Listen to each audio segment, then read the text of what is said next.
تاریخ گواہ ہے کہ جب بھی کسی ریاست پر حملہ ہوا تو حکمران وقت نے قلعہ بند ہو کر بیرونی جارحیت کا مقابلہ کیا۔ سندھ بر صغیر کا وہ خطہ ارض ہے جو اپنے مخصوص جغرافیائی کے باعث ہمیشہ سے ہی بیرونی حملہ وروں کا نشانہ بنتا رہا ہے۔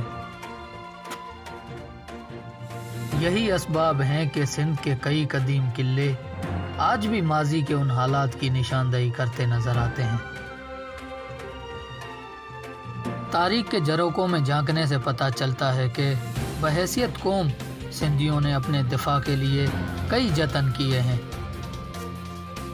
جن میں قلعوں کی تعمیر کا کردار کلیدی ہے۔ ان قلعوں کی خاموش در و دیوار حکمرانوں کی جانب سے سرفروشوں اور جری جوانوں پر ڈھائے گئے مظالم کی داستان سناتے نظر آتے ہیں۔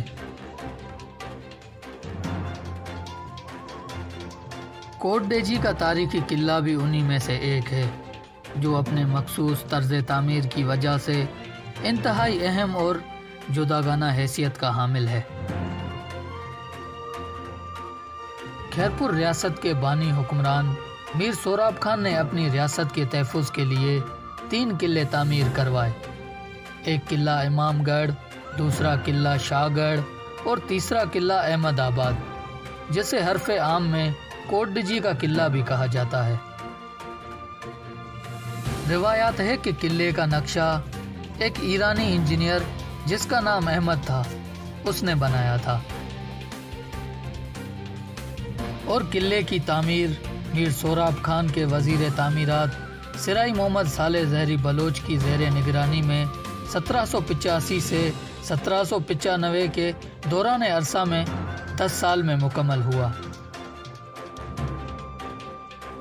کوٹ ڈیجی کا قلعہ پتھریلے علاقے میں ہے، لیکن کاریگروں نے پختہ لیکن پکی اینٹوں کا ہی استعمال کیا ہے۔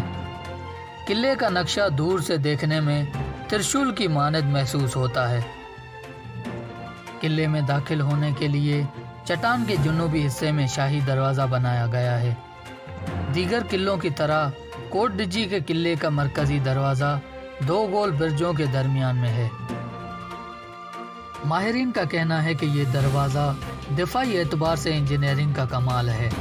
شاہی دروازے کے اطراف میں بنے ہوئے برجوں میں پتلی سرنگوں سے پرنالے بھی بنے ہوئے ہیں، جن سے نہ صرف بارش کا پانی اخراج ہوتا ہے بلکہ حملے کے وقت ان پرنالوں سے دشمن کے لشکر کو تیروں اور نیزوں کے ذریعے نشانہ بھی بنایا جا سکتا ہے۔